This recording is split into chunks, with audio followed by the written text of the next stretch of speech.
UDF നേതൃത്വവും ലീഗിന്റെ ഈ തെറ്റായ പ്രവർത്തന ശൈലിക്ക് പൂർണ്ണമായ പിന്തുണ പ്രഖ്യാപിച്ച് രാഷ്ട്രീയത്തിലെ ചില എളുപ്പവഴികൾ കണ്ടെത്താനാകുമെന്ന് പരിശോധിക്കുന്നത് നമുക്ക് കാണാൻ കഴിയുന്നുണ്ട്. പക്ഷേ ഇത് തെറ്റായ ഒരു രാഷ്ട്രീയ നീക്കമാണ്. മുഖ്യമന്ത്രിയുടെ ജനസ്വീകാര്യതയെ ഇല്ലാതാക്കുക എന്നുള്ള ഇതിൽ ലക്ഷ്യമുണ്ട്. തെരഞ്ഞെടുപ്പുകളെ ലക്ഷ്യമാക്കിക്കൊണ്ട് ഹീനമായ തരത്തിൽ CPM-നെതിരായിട്ടും ഇടതുപക്ഷത്തിനെതിരായിട്ടുള്ള പ്രചാരവേലയും ഇവരിപ്പോ നടത്തിവരികയാണ്. ഇത് അത്യന്തം ജനങ്ങൾ നിരാകരിക്കേണ്ട ഒന്നാണ്. ജനങ്ങൾ എല്ലാ സാമൂഹ്യ വിഭാഗങ്ങളുടെയും യോജിപ്പിന് വേണ്ടിയും സമൂഹത്തിൽ ഹിന്ദുത്വ ശക്തികൾ കൂടുതൽ സ്വാധീനം ചെലുത്തി നടത്തുന്ന പരിശ്രമത്തിന് നേരെയും ഒന്നിക്കേണ്ട ഒരു സന്ദർഭത്തിലാണ് ഇത്തരം തെറ്റായ രീതിയിലേക്ക് കാര്യങ്ങളെ ഇവര് വ്യാഖ്യാനിച്ചുകൊണ്ടിരിക്കുന്നത്. മുഖ്യമന്ത്രി തന്നെ ഇന്നലെ കാര്യങ്ങൾ വ്യക്തമാക്കിയില്ലേ? അല്ല, നിങ്ങൾക്കിപ്പോ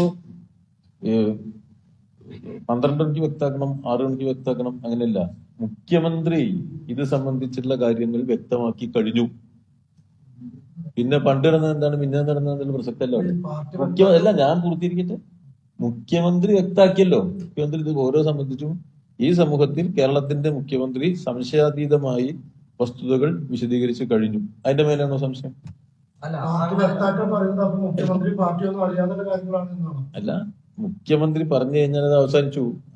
ഒരു വിഷയത്തെ സംബന്ധിച്ചുള്ള ഒരു സംശയ ദൂരീകരണം നടത്താനുള്ള നിങ്ങളുടെ എല്ലാ അവകാശവും ഞാൻ അംഗീകരിച്ചു. ശരിയാണല്ലോ, അത് വളരെ ന്യായമായ കാര്യമാണ്. അപ്പോ നിങ്ങൾ ഇത്തരം സംശയങ്ങൾ ഉന്നയിച്ചു. ഈ സംശയങ്ങൾക്കെല്ലാമുള്ള മറുപടി മുഖ്യമന്ത്രി നല്ല നിലയിൽ തന്നെ വ്യക്തമാക്കി. അദ്ദേഹത്തിന് ഇത് സംബന്ധിച്ചുള്ള നിലപാടെന്താണ്, വിവിധ ഇത്തരം കാര്യങ്ങൾ എങ്ങനെയാണ് നമ്മുടെ നാട്ടിൽ നടക്കുന്നത്, എന്താണ് സംഭവിച്ചിരിക്കുന്നത് എന്ന് മുഖ്യമന്ത്രി പറഞ്ഞു കഴിഞ്ഞാൽ അത് അവസാനിച്ചു.